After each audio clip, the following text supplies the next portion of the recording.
Good morning students. आज हम क्या इतिहास से कुछ सीख सकते हैं, ये मेन टॉपिक है। हमारे बुजुर्ग कह गए हैं कि हम जो पूरे मानव, पूरे जगत और जंगल में मानव ही एक अच्छा प्रजाति है, प्राणी है।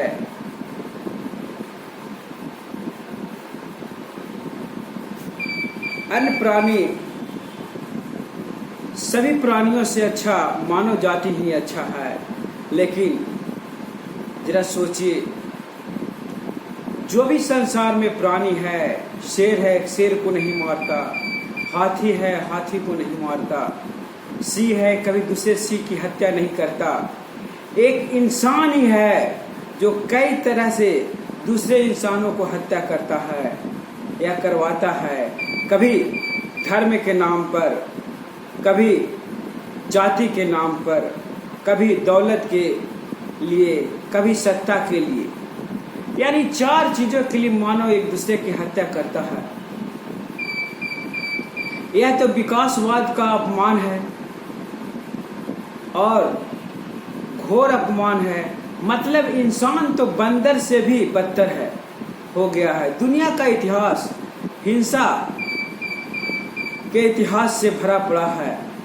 तो हमें इस विकासवाद का प्रभाववाद नहीं कहना चाहिए, बल्कि विकासवाद का आशय यह है कि हिंसा घटती जाए और अहिंसा बढ़ती जाए। तब यह मान लेना चाहिए कि विकासवाद की दिशा सच्ची है। मगर विकासवाद के साथ संवेदना बढ़ी है क्या? धर्म कम से कम अहिंसा के मामले में निष्फल साबित हुआ है।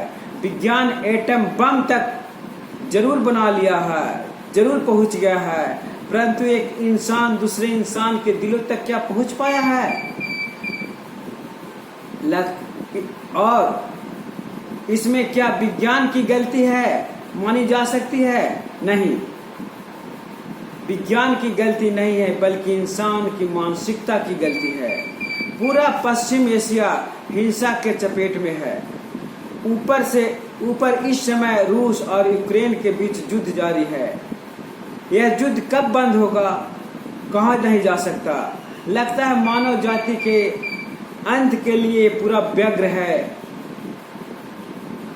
कहाँ गया विकासवाद? अमीबा से शुरू होकर आदम तक पहुंचने में इतिहास के लाखों साल लगे। महात्मा गांधी की बात समझने में कितने सदी बीत जाएगी। गांधी जी ने समस्याओं को समाधान के साथ उन्हें अन्य उपाय बताए। अफसोस अब वे हमारे बीच नहीं हैं। सवाल यह है कि आखिर अहिंसा सहज कब बनेगी? मानव अहिंसा समाज की ओर कब अग्रसर होगा? इतिहास कहता है कि कब्र की ओर से आशा मत रखो, लेकिन फिर भी जीवन कभी कभी बहुत लंबे समय के से जिसकी ललक हो, ऐसे न्याय की एक लहर उठ सकती है जिसमें आशा और इतिहास की संगम घटित हो सकती है। यह विचार एक गहराई औरंगजेब जैसे बादशाह के समझ से बाहर की बात है। इसमें इतना विवेक नहीं था कि न्याय और अन्याय के बीच अंतर कर सके। हिंदुओं को सताना उसकी हॉबी बन गई थी और यह सब उस इस्लाम के नाम पर करता था।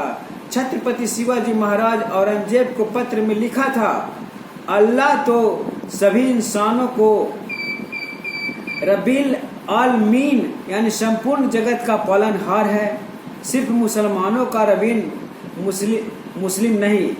क्या ही खूबसूरत बात है। शिवाजी महाराज और औरंगजेब के सच्चे इस्लाम का मर्म समझ रहे हैं। औरंगजेब में अगर थोड़ा सा विवेक होता तो वह इस बात को समझ जाता कि शिवाजी को अपना गुरु बना लेता। पगड़ी का बल अंतिम सिरा याद दिलाता है कि धर्म, सत्ता और समाज परतों के न्याय को खोजना आशा और इतिहास को एक सूत्र में पिरोए जैसे कठिन कार्य है। जब कोई शिवाजी अपने शत्रु को धर्म सिखाए तो यह आशा फिर से जी उठती है कि शायद इतिहास किसी दिन इंसानियत के पक्ष में करवट ले सकता है। यानी हम इतिहास से कुछ सीख सकते हैं। आज का मेरा सिर्फ यही संदेश है कि इतिहास से हमको कुछ ज्ञान हासिल करना ही होगा।